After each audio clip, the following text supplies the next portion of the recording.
메시아 대망 사상이라는 그런 사상이 있었어요. 예수님이 이미 오셨음에도 불구하고 그들은 그 사상을 잊지 않았습니다. 예수님 오실 그 어간에 그게 가장 강렬했던 것 같아요.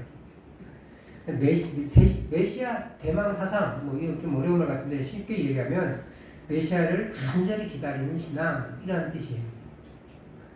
이것은 구약의 예언을 통해서 가지게 된 것인데 이사야 9장 6절에서 7절을 보면 다윗의 혈통을 따라 베들레헴에서 메시아가 탄생할 것이다 라는 예언이 있어요. 이사야 선지자는 북쪽 이스라엘에서 활동한 선지자거든요. 왕족이었어요. 남왕국의 유다 계열이죠. 왕족이었지만 북쪽에서 살면서 북쪽 이스라엘이 멸망해가는 과정에 한가운데 있었어요. 그러니까 무슨 얘기가 많이 나올 것 같아요. 이사야에서는 북쪽 이스라엘 둘 다 멸망한다. 요게 많이 나와요. 하지만 하나님이 회복하실 거야 라는 이야기들이 계속 반복적으로 얘기 나와요. 그렇지만 그렇게 심판과 회복에 대한 이야기들을 주로 이루지만 사실은 그 심판의 메시지를 얘기할 때도 이미 메시아가 와서 구원하실 것이다 라는 이야기를 먼저 하세요. 그게 9장인 거예요. 9장 6절에 다윗의 혈통에 따라 베들레헴에서 왕 너희를 위해 메시아가 탄생할 거다 라는 거죠. 이사야 예언대로 북이스라엘이 멸망했습니다. 돌이켜 회개해야 되는데 회개하지 않으니까 멸망하게 됐죠. 그 과정에서 심판과 회복을 노래했기 때문에 이 사람들에게는 멸망했잖아요. 그러니까 어떤 사상이 대두됐냐면 메시아가 오실 것이다. 다윗과 같은 메시아가 이스라엘을 부강하게 하고 통일왕국을 이룬 그 거대한 왕국을 세운 다윗과 솔로몬의 시대가 다시 올 것이다 라는 기대사상이 있어요. 더더군다나 이제 140년 후에 남유다가 또 멸망해요. 그러니까 그게 바랍니다. 바벨론 포로기를 지나면서 계속 그것을 기대하는 거죠. 근데 유다가 멸망하기 전에도 북쪽 이스라엘 멸망을 했고 그 중간중간에 어려움들을 겪잖아요. 그 어려움들을 겪을 때마다 메시아가 오실 것이야, 메시아가 오실 것이야. 근데 다윗왕과 같은 메시아가 올 거니까 다윗왕처럼 하나님을 잘 믿는 그런 사람들이 메시아이겠지라고 하니까 왕 중에 하나님을 잘 믿는 사람들 있잖아요. 그 대표적으로 누구예요? 히스기야가 메시아일까? 라는 기대치가 있는 거예요. 근데 히스기야도 실패하고 죽잖아요.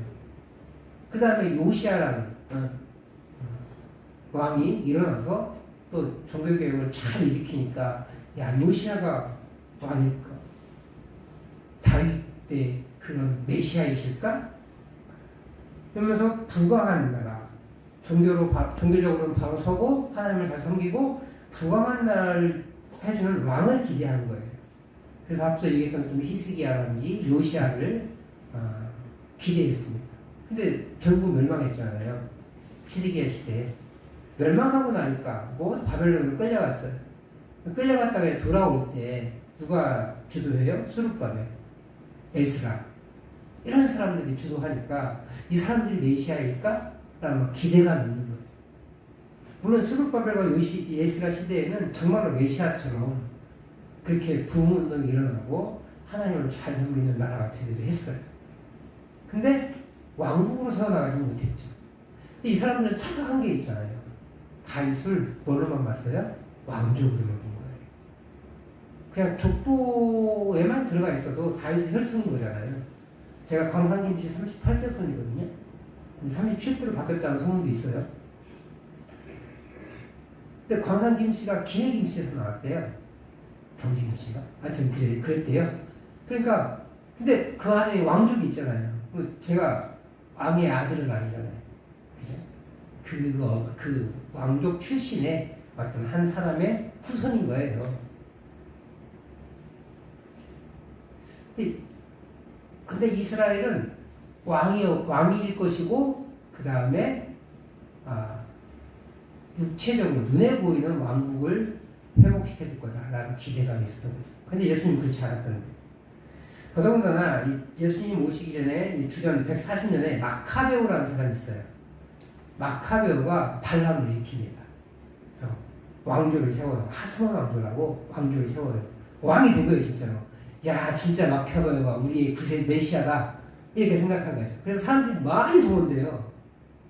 근데 그것도 한 100여 년 정도 이어지지 못하고 그 왕조가 다시 무너집니다. 계속 어떤 일이 벌어졌냐면 바벨론 포로가 생겨났죠. 물론 북이스라엘한테 먼저 아수르한테 멸망하죠. 북이스라엘이. 그 다음에 바벨론이라는 나라에 남유다가 멸망해요. 그리고 바사라는 나라가 세워집니다. 페르시아라고 부르는 세계사에서는. 바사라는 나라가 세워져서 야 니네 돌아가. 그래서 수만 명이 돌아왔어요.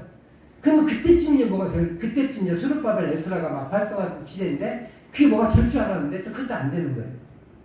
더더군다나 바사가 멸망한 다음에 또 헬라라는 나라가 세워져서 요즘은 그리스라는 나라인데 그 헬라라는 나라가 세워져가지고 또 이스라엘 괴롭히고 또 헬라가 멸망하니까 이제 좀 되려나 했더니 로마라는 나라가 와서 지금까지 다스리고 있는 거예요. 500여 년 동안 600여 년 동안 이스라엘은 계속해서 핍박과 수탈을 당하고 있어요. 잠깐, 그 중에 잠깐 이 마카베오라는 사람이 한 100여 년, 100년도 채 안 되는 하스몬 왕조가 중간에 들어오긴 했지만 그것도 메시아가 아니구나라는 걸 나중에 깨닫게 됐죠. 마카베오처럼 군대를 일으켜 나라를 해방시킬 그런 메시아를 기다리고 있었던 거예요. 그래서 제자들도 예수님 보고 예수님 막 기적을 일으키시고 그러시니까 주님의 나라를 회복할 때가 지금입니까? 언제 칼을 준비할까요? 뭐 그런 거죠. 예수님은 잠잠케 하셨어요. 그런 메시아가 드디어 나타난 거예요. 근데 아무도 모르죠. 누구만 알아요? 하나님하고 예수님만 알아요. 그리고 요한도 살짝 아는 것 같아요. 완벽하게 알지 않아. 예수님의 행적이 그렇게 세상을 뒤엎을 만한 행적이 아니니까 물어보잖아요. 제자들 중에서. 오신 메시아가 당신이십니까? 의심이 있다는 거야. 세례 요한도. 그럼 세례 요한도 하나님의 영을 받아가지고 회개의 세례를 전파하면서 하나님 뜻대로 살아가고 있었지만 그의 생각에는 뭐가 있었어요? 메시아는 이 이스라엘을 군사적으로 정치적으로 회복시켜 주실 것이야 라는 기대감이 있었던 거예요. 근데 그분이 예수님이라는 걸 요한은 알아챘어요. 알아봤어요. 왜요? 성령 충만했으니까. 근데 생각은 뭐가 있어요? 정치적 메시아, 군사적 메시아. 근데 예수님의 행보는 맨날 가난한 사람들하고 어울리고 밥이나 먹이고 있고 얼마나 답답하겠어요. 그러니까 흔들렸던 거예요. 오늘 성경은 예수 그리스도의 복음의 시작이라고 알리면서 그분의 오심을 준비하는 엘리야의 나타남, 그리고 엘리야에게서 세례받으시는 메시아에 대해서 이야기를 해줘요. 마가복음 1장 1절에 제목이라고 그랬어요. 그죠? 그리고 2절에서 13절까지가 서론이에요. 서론. 그러니까 마가복음은 어떤 이야기를 할 것인지에 대한 이야기가 나오는데 그 이야기에 대한 준비 과정이 서론이에요. 그래서 어떤 분은 15절까지도 봐요. 어떤 이야기가 전개될 것인지, 복음이 어떻게 흘러가는 것인지에 대해서 이야기하기 때문에 14, 15절까지를 서론을 보신 분도 계시고 대부분의 학자들은 13절까지만 봅니다. 근데 오늘은 제가 11절까지만 읽었잖아요. 서론에는 세 가지 이야기가 있는데 첫 번째, 두 번째 간단하게 하고 세 번째를 한번 같이 해보려고 일부러 서론을 둘로 나왔어요. 세 번 할까 하다가 너무 길어서. 자, 2절에서 마가는 이사야의 글을 인용합니다. 사실은 출애굽기랑 신명, 말라기랑 이를 같이 인용하거든요. 근데 대표적으로 이사야만 얘기를 해요. 2절과 3절 말씀을 같이 한번 읽어보도록 하겠습니다. 시작. 선지자 이사야의 글에 보라. 내가 내 사자를 내 앞에 보내오니 그가 내 길을 준비하리라. 광야에 외치는 자의 소리가 있어 이르되 너희는 주의 길을 준비하라. 그의 오실 길을 곧게 하라. 기록된 것과 같이라. 2절과 3절은 앞에 곧게 하라까지는 구약에 예언된 이야기입니다. 4절 이후는 뭐라고 하겠어요? 기록된 것과 같이 엘리야가 나타났다, 준비자가 나타났다, 이런 얘기가 4절 5절에 나오겠죠. 선지자 이사야는 내 사자를 아예 앞에 보내고 광야에서 외치는 자가 있을 것인데 그가 하나님이 메시아의 길을 준비하게 하시는 이라고 말하고 있다. 하나님이 메시아의 길을 준비하게 하는 그 사람이다. 광야에서 외치는 사람. 그런데 그렇게 기록된 것과 같이 세례 요한이 광야에서 외치고 있다는 거예요. 4절과 5절 말씀을 같이 읽어보도록 하겠습니다. 시작. 세례 요한이 광야에 이르러 죄사함을 받게 하는 회개의 세를 전파하니 온 유대 지방과 예루살렘 사람이 다 나와 자기 죄를 자복하고 요단강에서 그에게 세례를 받더라. 아멘. 요한은 광야에서 회개의 세를 전파합니다. 전파했다는 말은 선포하다라는 의미 가지고 있어요. 이 프로클램이라는 말인데 그 말은 요즘 말로 표현하면 설교하다라는 뜻이에요. 설교하다. 회개를 설교했다라는 말입니다. 근데 여기에는 제가 설교하다가 뭐 크게 외치기도 하잖아요. 외치다는 소리가 있어요. 그러니까 광야에서 수많은 사람들이 있는데 여러분 회개해야 합니다. 이렇게 있겠어요? 여러분 회개해야 됩니다. 이렇게 있겠어요? 그렇죠? 외쳤을 거예요. 설교하면서 선포하면서 이렇게 외치는 거예요. 그걸 외치다의 뜻을 갖고 있습니다. 그렇게 광야에서 외치는 자의 소리가 바로 세례 요한이다 라는 것을 보여줍니다. 근데 중요한 게 하나 있어요. 빨간 글씨예요. 광야에서 외쳤어요. 그러니까 세례 요한이 광야에 도착해가지고 광야에서 회개의 세례를 외쳤습니다. 근데 왜 제가 빨간 글씨 썼을까? 특별한 의미가 있기 때문에. 근데 우리나라 글에는 그냥 광야예요. 그냥 아무나 들인 거예요. 그냥 아무 들이나. 그런데 이스라엘 사람들에게 있어서 광야 중에 그 광야라는 뜻을 가지고 있을 때는 특별한 의미가 있습니다. 근데 오늘 이 3절과 4절에 나와서 광야는 앞에 그라는 관사가 붙어요. 근데 우리나라는 그라는 말 잘 안 써요. 관사를 잘 안 써요. 그래서 그 사람 이게 잘 안 해요. 정말 특별할 때만 그런 얘기를 하는데 미국 사람들은 그 사람들 이렇게 할 때 어가 붙고요. 그 다음에 꼭 집어서 얘기하려면 덜을 붙여요. 항상 붙어요. 명사 앞에. 우리나라는 안 붙죠. 특별히 강조할 때는 그런데 사실은 저희가 붙였어야 돼요. 세례 요한이 그 광야에 원래는 성경에 있거든요. 왜 그 광야냐? 이스라엘 사람에게 있어서 그 광야는 출애굽을 했을 때의 광야예요. 근데 광야는 그냥 일반 광야.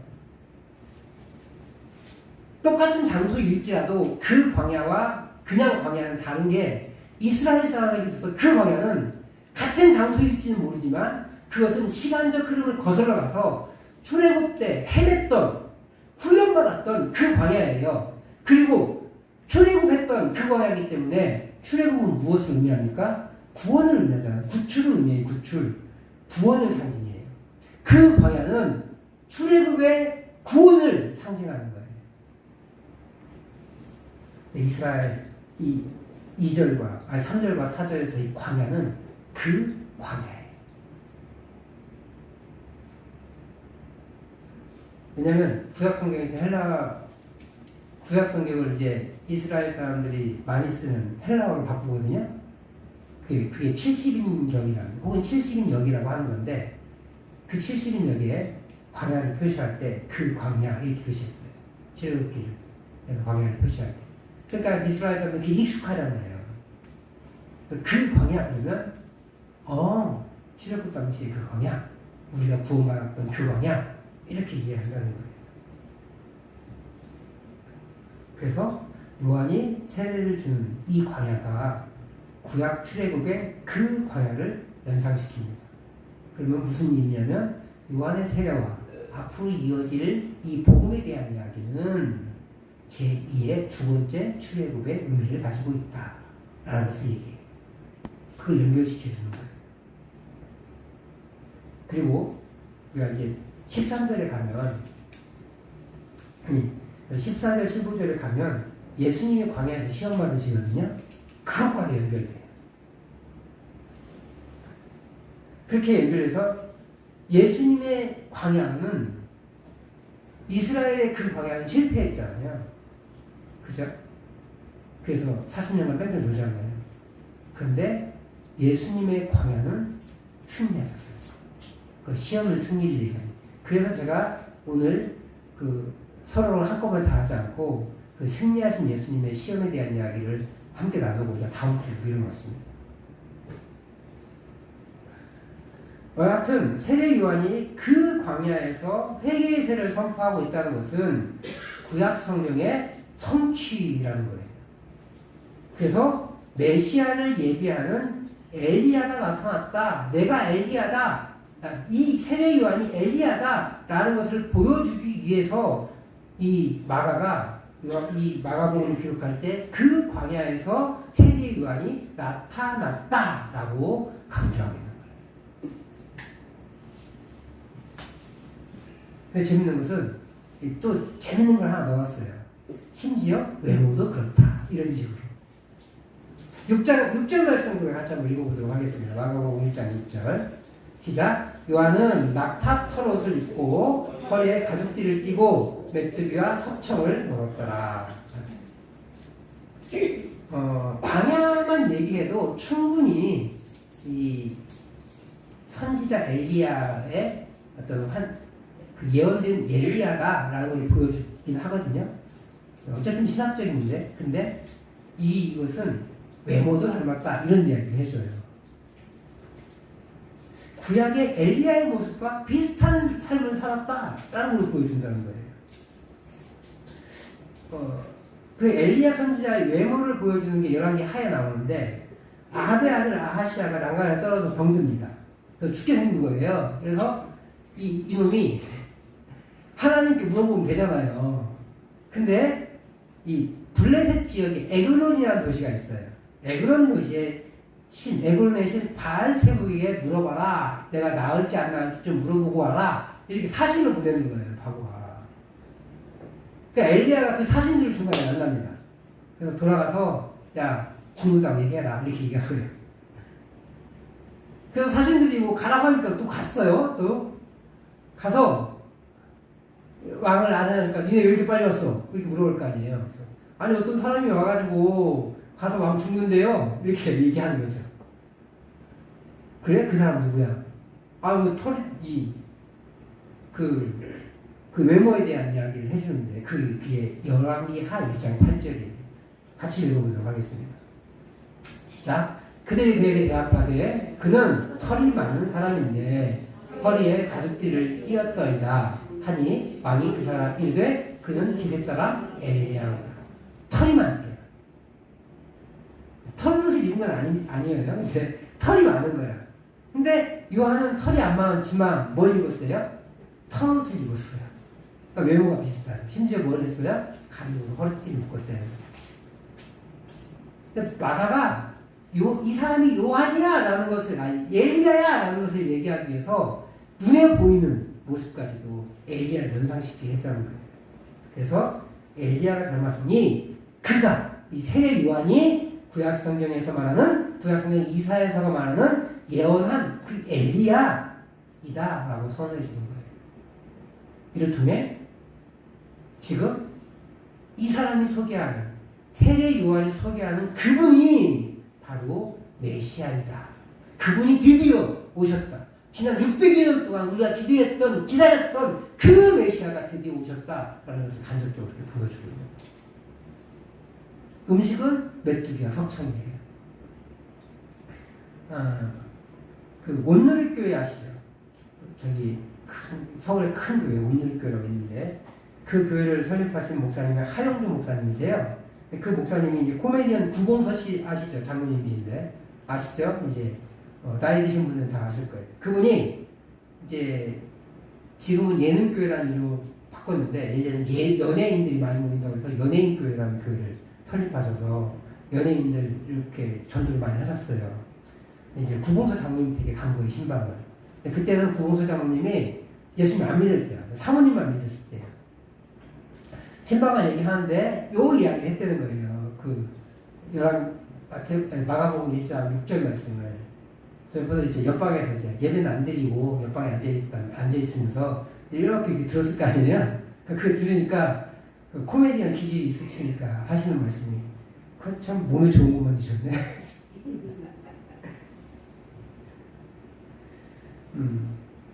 근데 메뚜기와 석청 몸에 좋은 것 보양식만 먹었다고 생각할 수 있지만 사실은 매우 먹기 어려운 험식입니다.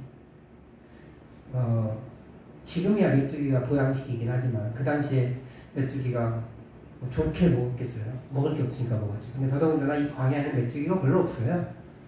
어쩌다 한 번씩 나타나는 거예요, 메뚜기가. 더더군다나 먹을 게 없었죠. 석청은 다 알듯이 얼마 전에 제가 지리산 갔는데 거기 가니까 목청이라고 있더라고요. 나무에서 나오는 꿀. 근데 이만한 게 100만 원 막 그래요. 깜짝 놀랐어요. 그 말은 무슨 말이겠어요? 약효가 좋다는 말이 있기도 하지만 없다는 뜻이에요. 쉽게 하니까. 광야 시대에 벌이 없는데 그게 많이 있을까요? 없을까요? 없어요. 구하기 어려워요. 근데 둘 다 어디에서 나요? 자연에서 나는 거예요. 농사 지어서 그걸 버는 게 아니라 있으면 먹는 거죠. 나타나면 먹고 그것만 먹었겠어요. 그거 가져다 주고 먹고 자기가 채집해서 먹은 거죠. 그래서 이 우리나라 생각에 석청과 메뚜기 고급 음식처럼 느껴지잖아요. 그리고 더더군다나 메뚜기는 그 광야에 없으니까. 그래서 많은 사람들이 구약적인 사고를 합니다. 구약의 메뚜기라는 말이 우리가 탕자에 비해 나오는 쥐엄열매 아시죠? 그 쥐엄열매와 발음이 같아요. 자음이 같아요. 자음이. 아마 그래서 쥐엄열매를 메뚜기나무라고, 쥐엄나무를 메뚜기나무라고 하기도 한답니다. 그 메뚜기 열매다라고 말하시는 분이 계세요. 어쨌든 핵심은 먹기 어려운 거. 석청은 뭐예요? 그러면? 석청은 대추나무 진액이 있잖아요. 그걸 또 꿀이라고 했다고 합니다. 대추나무 겁나게 달아요. 물이 막 쭈뼛쭈뼛. 저는 단 걸 좋아하지만 그걸 못 먹겠어요. 너무 달아서. 그 정도 답니다. 근데 거기서 진액이 나오는데요. 메이플 시럽처럼 그것처럼 그런 거일 거다라고 말씀하시는 분도 계세요. 그리고 뭐 굳이 따지자면 그 나무가 대추야자 나무가 바위 틈 사이에서 자랐다고 이렇게까지 표현하시는 분이 계시긴 한데 어쨌든 핵심은 먹기 어려운 거다. 구하기 어려운 거다. 두 번째는 자연에서 난 거다.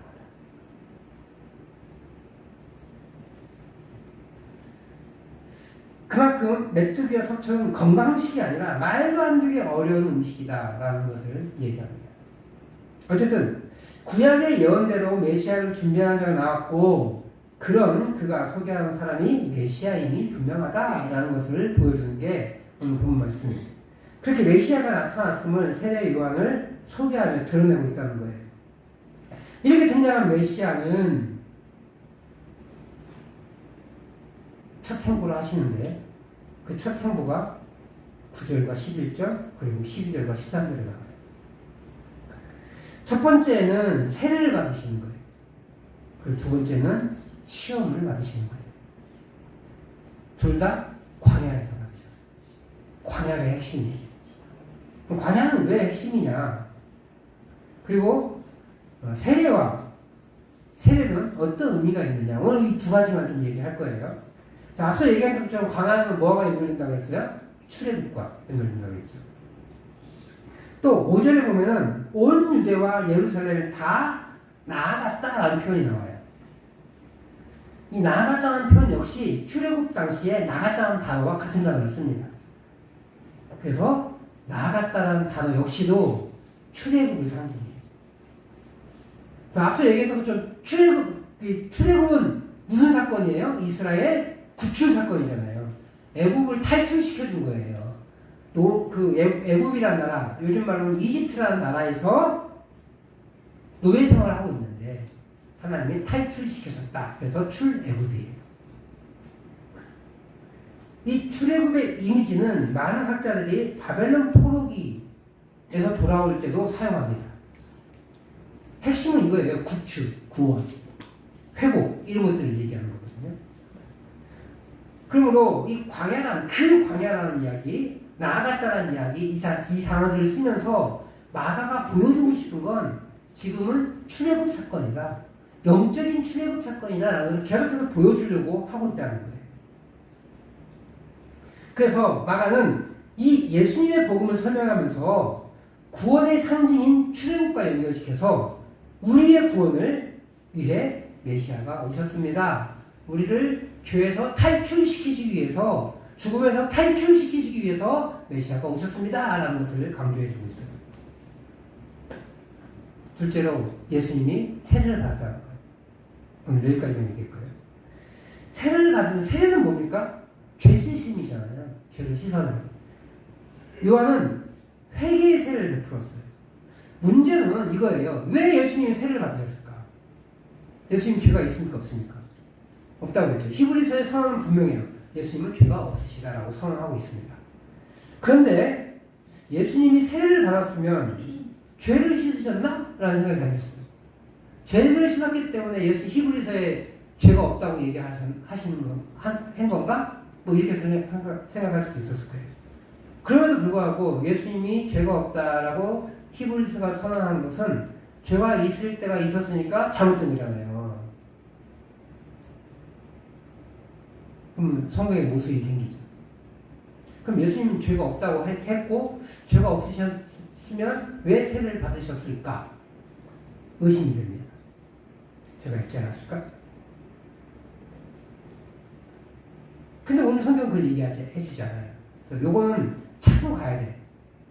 성경이 오늘 마가복음 얘기하지 않지만 그래도 한번은 살펴봐야 될 것 같아요. 그래서 마태복음 3장에 보니까 예수님 세례 장면이 나오세요. 예수님 세례 받으러 요한한테 가니까 요한이 당황한 거예요. 자기가 세례를 받아야 되는데. 그래서 내가 우리를 세례를 받아야 하는데 당신에게 오십니까? 라고 묻습니다. 그러자 예수님이 대답하세요. 마태복음 3장 15절에서 이렇게 말씀하십니다. 같이 읽어보도록 하겠습니다. 시작. 예수께서 대답하여 이르시되 이제 허락하라. 우리가 이와 같이 하여 모든 의를 이루는 것이 합당하니라 하시니 이에 요한이 허락하십니다.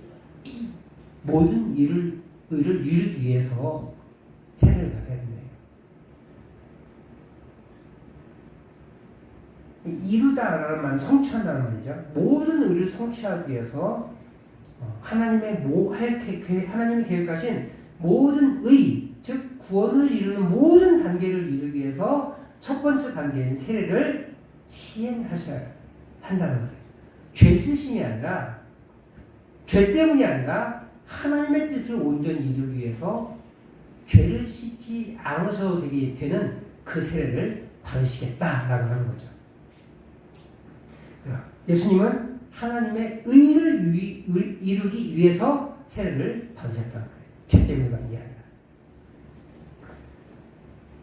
근데 정작 마가는 그걸 설명하지 않잖아요. 마가가 지금 하고 싶은 이야기, 이 이야기는 아닌 거예요.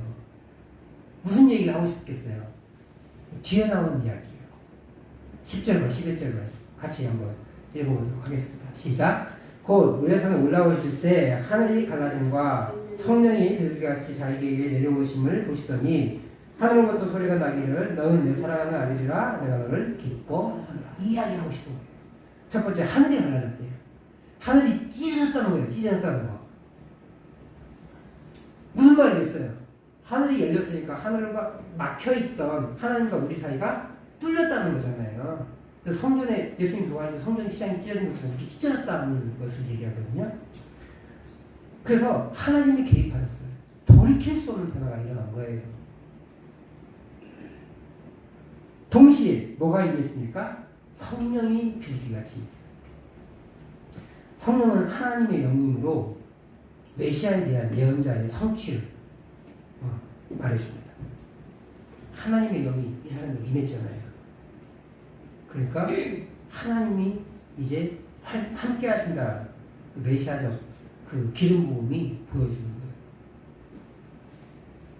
그리고 하나님이 이 사람, 즉 예수를 아들이라고 표시합니다. 그리고 기뻐한다라고 선언해줘요. 저 10절과 11절을 아무도 못 봤을지도 몰라요. 요한조차 저걸 몰랐을지도 몰라요. 하나님에게만, 예수님에게만 들렸을지 몰라요. 아니면 분명히 11절은 예수님한테 얘기한 거예요. 딴 사람도 들을 수 있었을지는 잘 모르겠어요. 근데 바울 사도가 담에사도상에서 예수님 만날 때 천둥 치는 소리 막 그런 거 들었지만 다른 사람들은 그게 무슨 소리인지 못 알아들었잖아요. 아마 그런 거이지 않을까 싶어요. 어쨌든 하나님이 어떻게 이야기하시는지 알 수 없지만 분명하게 목적은 누구예요? 예수님이에요. 예수님. 너는 내 사랑하는 아들이라 내가 너를 기뻐한다.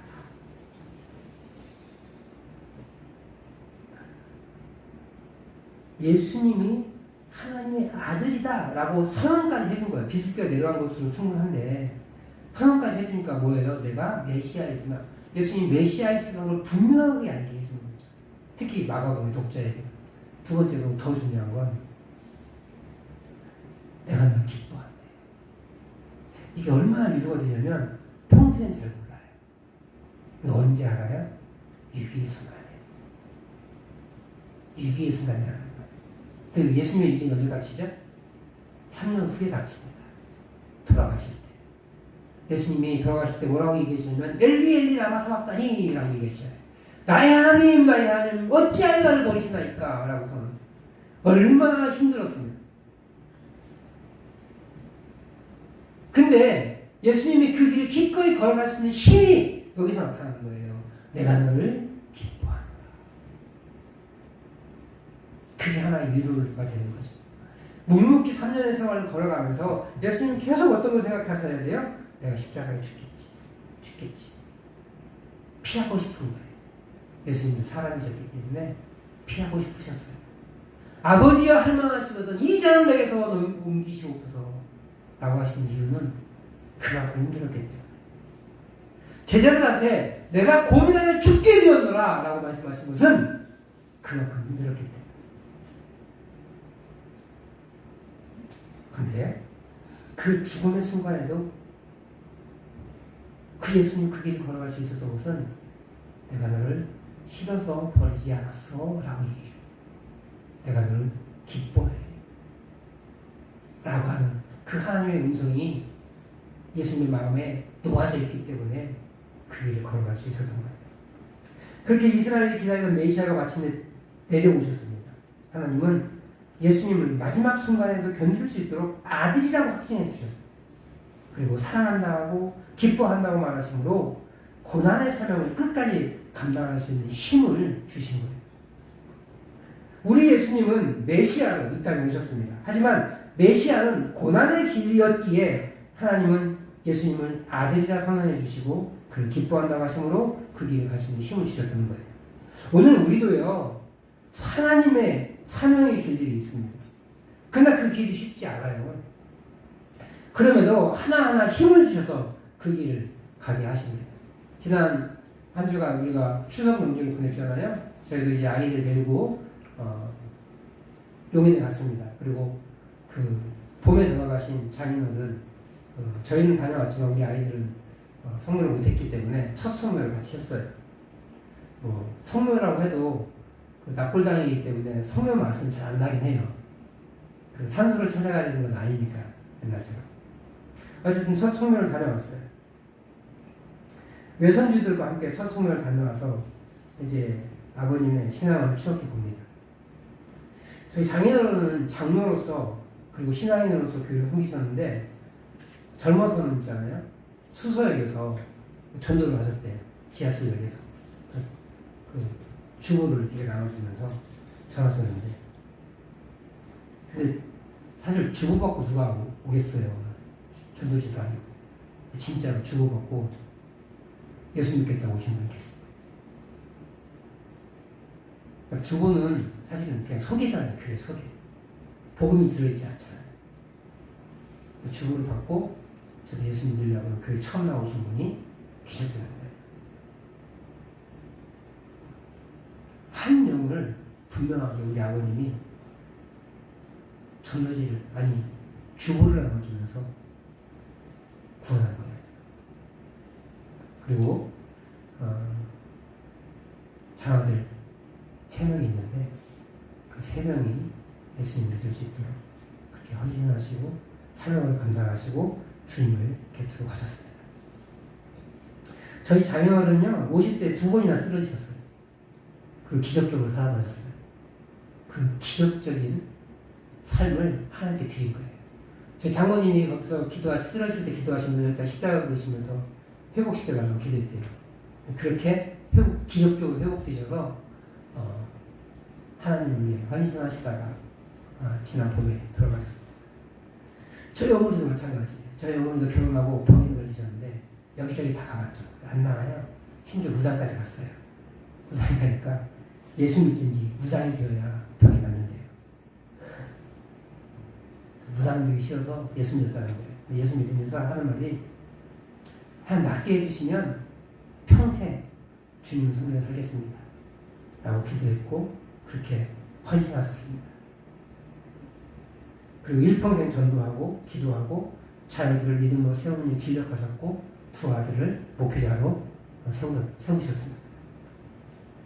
저희 동네는요 지금은 잘 모르겠어요. 저희가 나올 때쯤에 한 50가구도 안 되긴 하지만 한두 가구 빼고 다 예수 믿었어요. 근데 제가 처음에 왔을 때 그런 소망을 같이 나눠드렸잖아요. 우리가 끝날 때쯤 이 우상이 찌든 이 도시, 이 마을이 그렇게 복음화되기를 소망한다. 네, 우리 동네보다 훨씬 어려운 게 여기는 700년 우상이 찌든 도시이기 때문에, 마을이기 때문에 훨씬 더 어려울 거예요.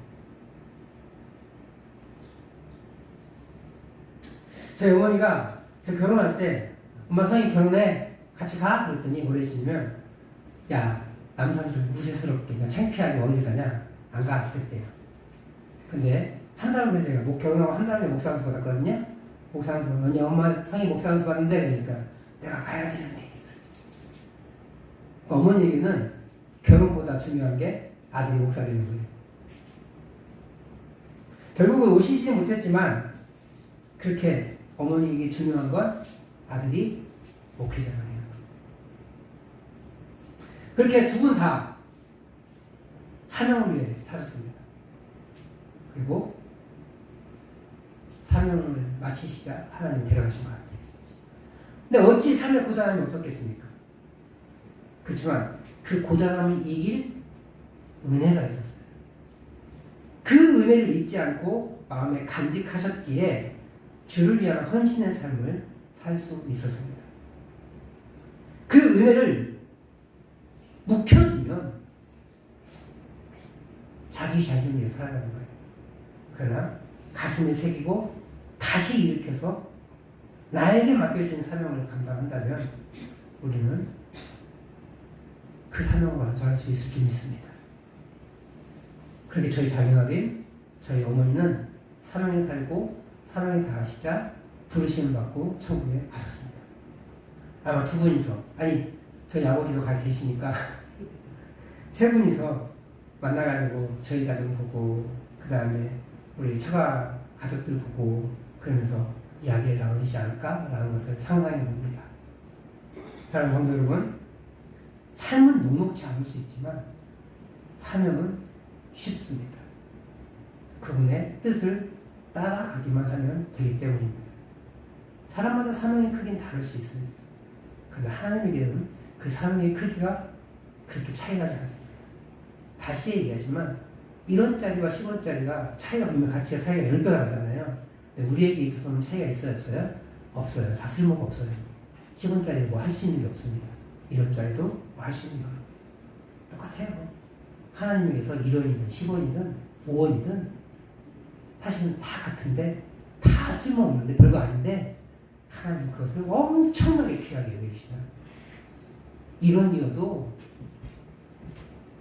1000억 원의 가치를 인정해 주시고 100원이어도 1000억 원의 가치를 인정해 주는 거예요. 그 하나님이 인정해 주시는 걸 차이 있고 사람들이 보기에는 1원과 10원과 100원의 차이가 분명히 있지만 하나님에게는 똑같다. 라는 거죠.